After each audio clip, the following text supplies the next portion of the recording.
Welcome into 5-Day Crypto. My name is Chase. I'm a level 1 CMT and full-time trader. Today we're going to do an update on FETCH.AI. We're going to start off on the weekly, then we'll zoom in to the shorter time frame so you know what to watch for to the high and low sides on multiple time charts. If you like the video, give us a thumbs up. If you want access to our private Telegram alerts group where we stay on top of all altcoins, Bitcoin, market caps, DXY, everything and more, even the stock market, consider checking out through our Patreon group there. All right, so let's get going on Fetch.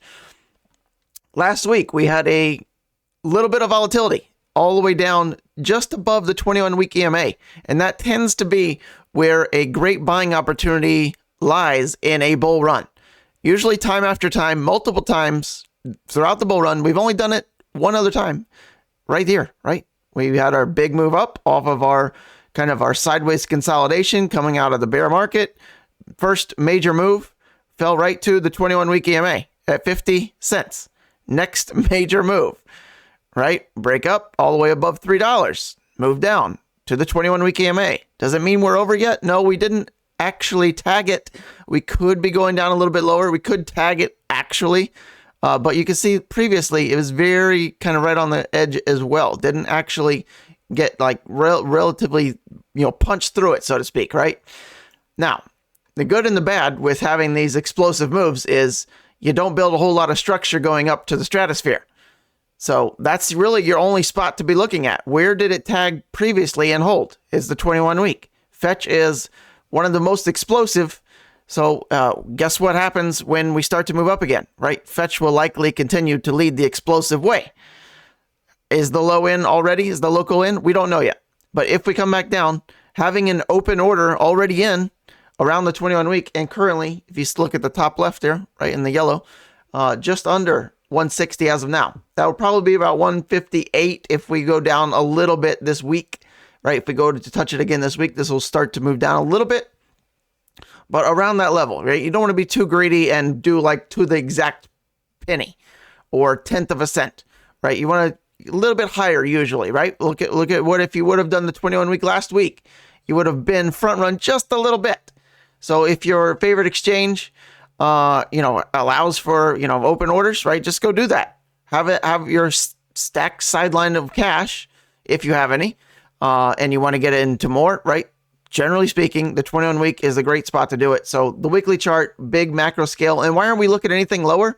Well, look how much lower we are. So generally speaking, the bigger the move, right, the stronger your coin is, and you're not going to really give up that much back to it. And you're like, well, how much would it be? Possibly. You think you're going to give up 80% on one of the strongest performing altcoins in crypto? Not likely, right? So that's why we look at the 21-week. And look how much of a discount that already is. Over 50% from the highs down to your 21-week, right? Let's see what our previous one was, right? Our highs to the lows. That was only 36%, right? Right, and that move kind of held the structure of previous swing highs here. Resistance kind of initially flips to support after, right? Breakthrough, come back, throwback retest, 21-week, previous highs, kaboom. Textbook, right? Fetch looking great. Now let's zoom in a little bit. All right, let's go to the daily, see what we're looking at short time frame. We're a little bit more bearish on the short time frame because we're underneath several moving averages. We're only above the 100 and 200, right? That's these two here. We're holding the line at the 100 so far. And what I also like is if you look over to the left here, right, you have this previous like little consolidation zone. At the same time, you're at the 100-day EMA. So that's a good sign. Hopefully we hold there. If we don't, what's our next level? The 200 is way the hell down here at 130. Unlikely, right? That would be a pretty tall ask. We might get it on a flush if like crypto decides to just absolutely throw up. If Bitcoin wants to go to, 59 really quick, maybe we get a flush down further, but still unlikely. I think your order in at the 21-week EMA is still going to be a great spot. But momentum can do anything, right? These wicks can go anywhere, but look at that wick right to that 21-day EMA back in early March. So we're trying to build structure here. We are crossed a general time when you can start to be a little bit more bearish on price action is when you cross your moving averages. See this EMA 8, the red line, right? How it starts to cross under the 21, especially when they cross You crossed like the 8 on the 50, right? Likely means more consolidation at best case, and more bearish price action at worst case, right? So we're trying to hold here. Out of all the altcoins, Fetch is one of the stronger ones. It's certainly on the bounces. It tends to recover quickly. So great spot here, right? Low support, 180, 170, right in that area. We were there just a couple days ago, right? No big deal. Okay, on the super short time frame, let's see if we see anything different. Again, this backs up our short-term bearish theory.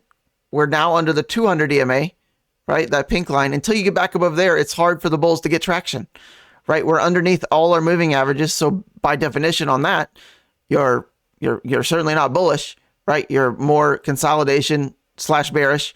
Does it look like we could possibly hit this low zone again? Sure, right? $1.80, $1.70 area, right? Otherwise, we're looking for a higher low. If we do come down here, look for a higher low wick.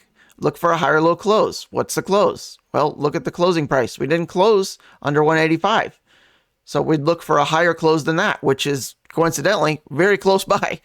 So that's the things to watch in the short time frame until our next fetch update, right? So we kind of broke all these swing lows. That's why we kind of picked up momentum here. But previous swing highs, right? We're trying to flip that to support like we have previously. So that's Fetch wrapped up in a nutshell update. Let's go check on the Gaussian channel just really briefly, right? You're also red on the Gaussian on the 4-hour. It flip-flops, right? Just consolidation. The daily, still green, but a little bit of concern because we closed under the median line. Often when you close under the median Gaussian channel, you're going to the next level, right? Down, right? Look at the wick, right at the lower Gaussian channel on the daily. It bounced right on it, right? And now we bounce up, bounce back down. This is now holding resistance, at least for today, on the median line. So if we hold this and close under here, the odds go up of us retesting this low, the low part of the channel, which is $1.70, which is the low part of that zone, right? Would still be a higher low wick. So don't lose sight of where we are, right? Don't get shaken out, right? Bull runs are generally just for dollar cost averaging and buying. And then, if you sell, you're only selling in, rallies, taking profits along the way. You're not selling on the downside. That's the way to get wrecked quick. All right. That's that. It's green on the daily. It's green on the weekly. You're like, where the hell's the Gaussian? I'm glad you asked. It's way the hell down here, right? This is power. How many coins are, let's see, even with the current price action, you're almost 300% above your weekly Gaussian channel. That's a sign of strength. All right, let's get to our quote and card of the day. It is not death that a man should fear, but rather he should fear never beginning to live. Majority of people. All right, card of the day. In Paris, drive what the French do. They're very rich French. The Bugatti Divo.